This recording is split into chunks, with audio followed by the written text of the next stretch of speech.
Our first lesson for college trigonometry is on angles and their measures. The objectives of this module will be the following. First, we need to be able to define the initial and the terminal side of an angle in trigonometry. We will be using these terms a lot of times, therefore they have to be clear, they have to be well defined before we can start with our discussion. So, this one is our first objective. And then, since we will be using a lot of angles in our discussions, then we should know how to name or designate angles in the proper manner. We will be looking at the ways by which we can name angles and how do we, or what symbols do we use. And of course, for our calculations, we should know the units of the measurements that we use for angles. And since there are several units of measurements that we can use, we should be able to know how to convert from one unit of angle measurement to another. So these are the four objectives of this module. Let's start with a discussion of the initial and the terminal side. The initial side of an angle is simply that side that doesn't move, or what we call a stationary side. As you know, in geometry, angles have two sides, and both are rays. So this ray here is the initial side. It's stationary, as I've said. It doesn't move. On the other hand, the terminal side is the side of the angle that rotates around the Cartesian plane. So in our example here, this is what we call the terminal side. Although the rotation shown here is in the counterclockwise direction, it's also possible that the angle has a terminal side that rotated in the clockwise direction, like this, for example. So this is also considered an angle, but this time the terminal side rotated in the clockwise direction. In our example, the initial side is in the positive x-axis, but this is not a requirement for the initial side. It can be anywhere on the Cartesian plane. But if the initial side is on the positive x-axis, then that is what we call an angle in the standard position. Now, it's important that we understand the definition of an angle in the standard position, because in our discussions, we will be using, or we will consider most of the time angles that are in the standard position. So let's define an angle in the standard position. The angle shown here is an angle in the standard position, and these are the conditions by which we can consider an angle in the standard position. First, the vertex has to be at the origin, like here. So the vertex here is at the origin. The initial side has to be in the positive x-axis, as you can see here. It's the case here, the initial side is on the positive x-axis. And of course, the terminal side can be anywhere on the Cartesian plane, for as long as the vertex is at the origin and the initial side is on the positive x-axis. So this is what we call an angle in the standard position. Now, an example of an angle that's not in the standard position is this one. So as you can see, the initial side is not in the positive x-axis. This is still considered an angle, but not in the standard position. Now that we have clarified the definitions of the initial and the terminal side, we can talk about the sign of an angle. Again, this is something new in trigonometry, since in geometry, all of our angles are actually positive. So how do we know whether an angle is positive or negative? Well, it all depends on the rotation of the terminal side. If the terminal side rotated in the counterclockwise direction, like here, it's considered a positive angle. But if we have an angle whose terminal side rotated in the counterclockwise direction, like here, okay, look at this angle. The counterclockwise, the terminal side is here in the third quadrant. Via a rotation of in the clockwise direction, this is considered a negative angle. Okay. Now, how do we know the location of an angle? Well, an angle in the standard position Okay, take note we are only considering angles in the standard position for this definition of location of an angle. Is said to be located in the quadrant where the terminal side is. So in this example, the terminal side is in the third quadrant, therefore this angle is located in the third quadrant. Again, it's very important that the angle has to be in the standard position. Okay, now what if the terminal side of an angle happens to be in one of the axes? So it's not in any of the four quadrants, but it is actually on either the x-axis or the y-axis. In this example, our terminal side lies in the y-axis or lies on the y-axis. So these angles are what we call quadrantal angles. So it's possible that the terminal side will be on the y-axis. It can also be on the x-axis like this one. So that's also a quadrantal angle. Now, what are coterminal angles? Angles are considered coterminal if the position of their terminal side or if their terminal sides coincide. Let's look at an example. So we have here a 60-degree angle which we have formed by rotating our terminal side in the counterclockwise direction. But you see, another way by which we can have the terminal side in this exact location is by rotating it such that it will outline a 420-degree angle like this. Therefore, since their terminal sides are on the same exact location, then we call these angles coterminal angles. So we say that a 60-degree angle and a 420-degree angle are coterminal. Let's look at another example.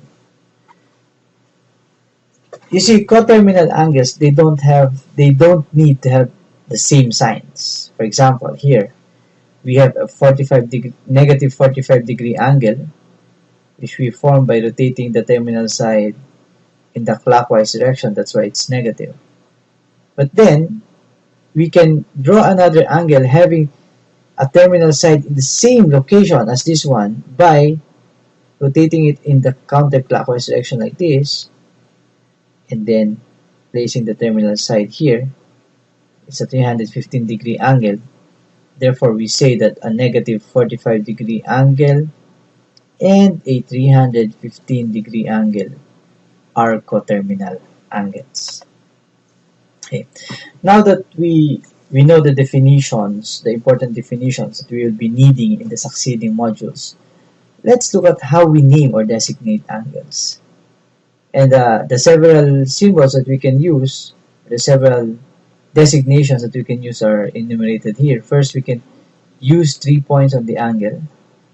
We can use the vertex. We can use some numbers, or we can use some letters. I'll be demonstrating how these methods are used here. So first, let's look at the first method wherein we use three points on the angle. Well, one of the points has to be the vertex, and then we'll get 1 point from one side and another point from the other side. Now, to name the angle, simply do this. Okay, use that symbol for angle, and this is set as angle ABC. Or for the same angle, we can also name it as angle CBA. Both are accepted names for the same angle. You see, it's important that the middle letter is the vertex of the angle. Otherwise, the designation would be wrong. Let's look at another example here.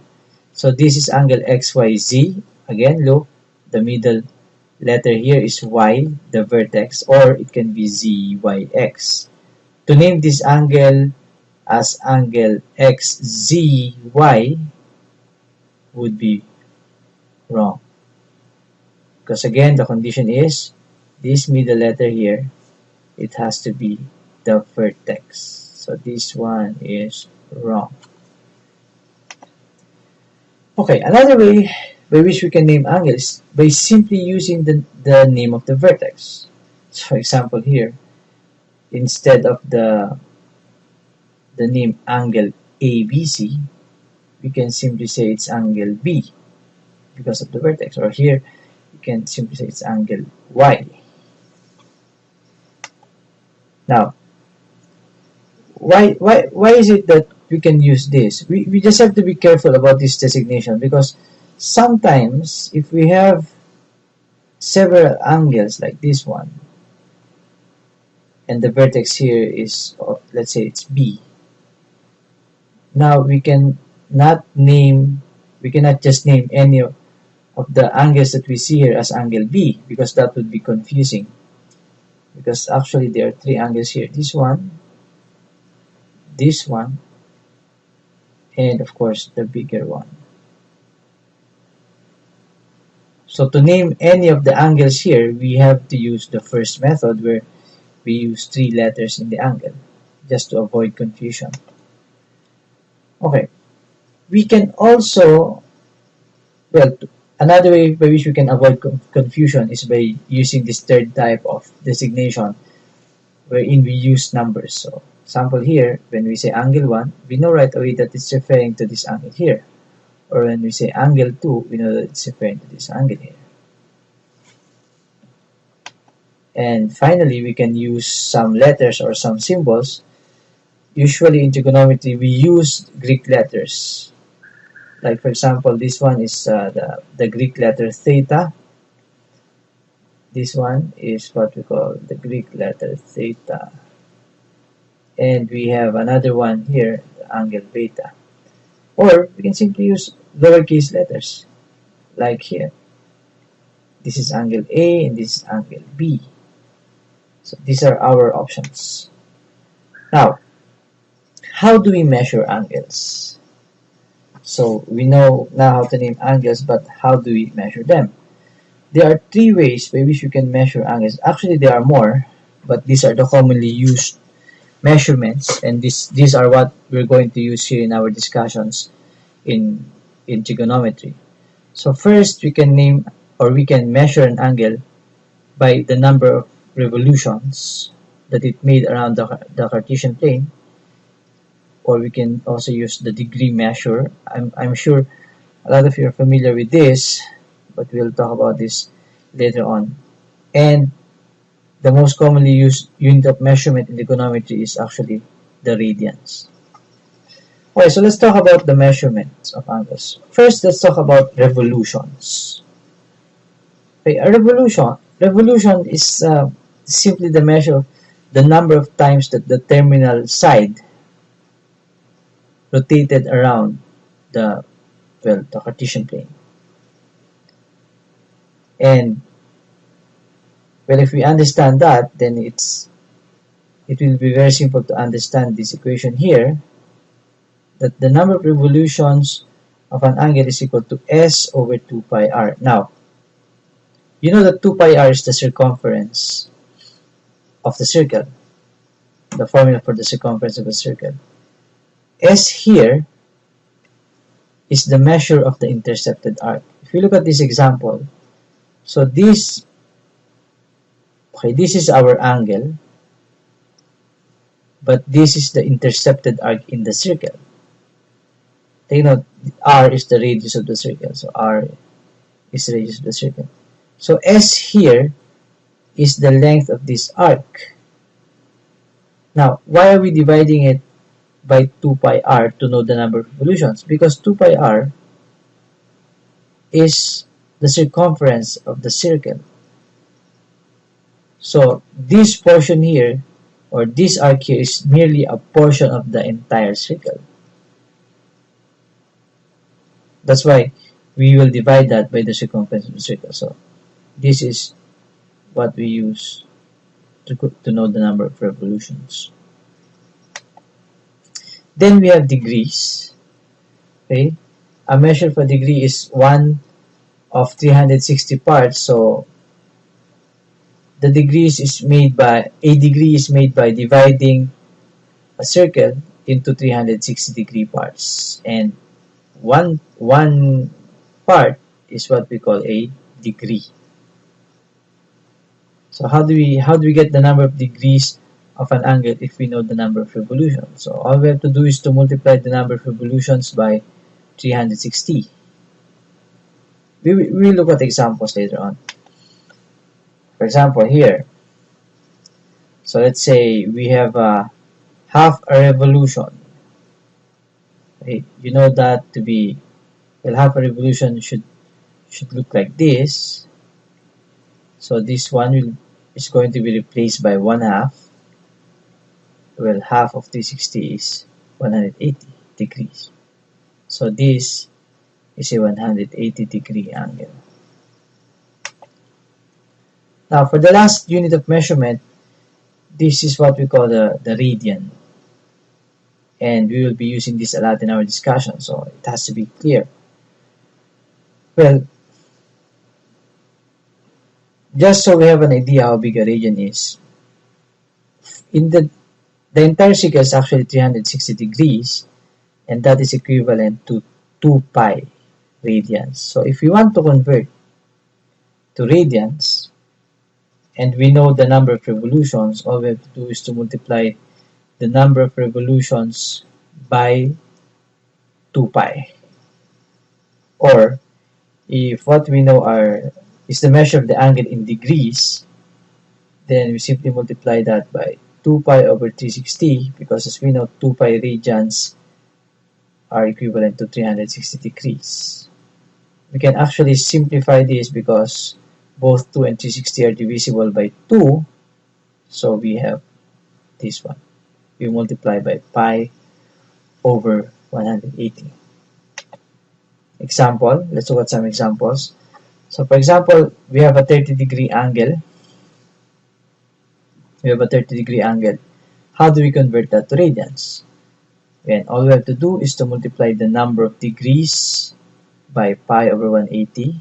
We can cancel this one and this one, giving us pi over 6.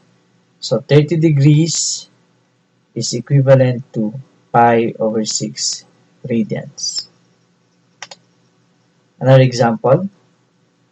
So let's say we have an angle that is formed through 5.5 revolutions of the terminal side. What is the measure of the angle in radians? So how do we convert from number of revolutions to radians? We simply use a formula. Radians is number of revolutions times the constant 2 pi. Since we have 5.5 revolutions, if we multiply this by 2 pi, we'll get 11 pi. Therefore, an angle that has a unit of 5.5 revolutions is equivalent to 11 pi radians. Now, that's the end of our lesson. So I hope you understood everything you need to know about angles and their measures.